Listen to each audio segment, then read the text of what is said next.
we can now expect the young and middle-aged to live a long life. For the first time ever in human history, the majority of young and middle-aged can expect to become not just old, but very old.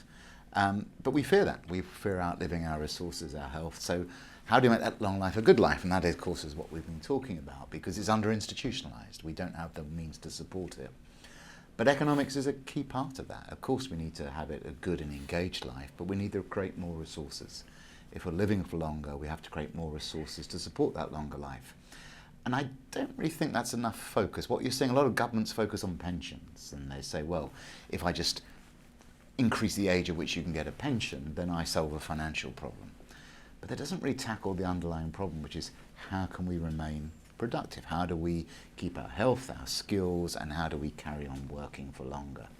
And just raising the state pension age does nothing to solve that particular problem. And you know, if you're an economist in development economics, you say, well, investing in health education amongst the young is good for the economy.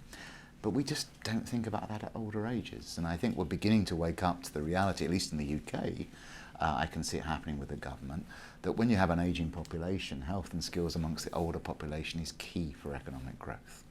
And so I will zoom in particularly at that age 50 to 67, where people start to leave the labour market. And I think that's the area we really, really have to focus on.